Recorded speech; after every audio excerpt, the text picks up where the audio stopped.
Hey everyone, welcome back to our channel. Today, I'm going to show you how to download and install XAMPP on your Windows computer. XAMPP is a fantastic tool that provides an easy-to-set-up environment for web development. Before we start, if you are new to this channel, please do subscribe and click on the bell icon and help me reach 1,000 subscribers. Let's get started.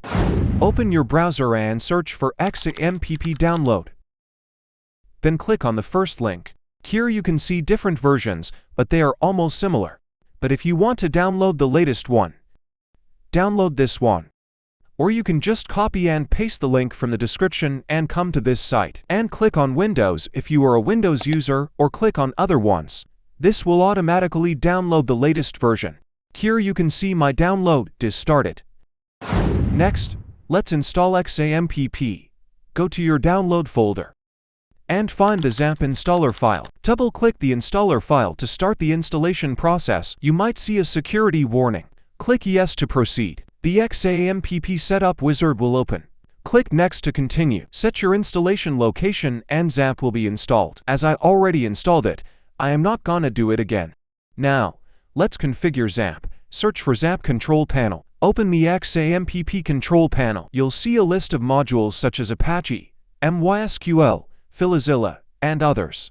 Start the Apache and MySQL modules by clicking the Start button next to each one. Once the modules are running, you'll see their status change to running and their ports listed. Minimize it. Keep it running. Meanwhile, let's see if we can access the XAMPP dashboard. Open your browser and search for localhost dashboard.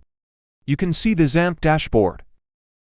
But if we stop the Apache and MySQL modules and come back again, we can't access the dashboard now. But when we start Apache and MySQL modules, we can access the dashboard. This confirms that XAMPP is installed and running correctly. We can also try a final test to our installation by creating a simple PHP file and running that file into a browser and accessing the phpinfo page. Find your XAMPP folder, then open the htdocs folder. This folder contains all the files of your local websites. Now open Notepad or any text editor and write the following code, or just copy-paste it from the description. Save the file as test.php. Now go to your browser and search localhost/test.php. This will open the phpinfo page. And that's it. You've successfully downloaded, installed, and configured XAMPP on your Windows computer. Now you can start developing your web projects locally. Please give it a thumbs up, leave a comment below, and subscribe to our channel for more tutorials.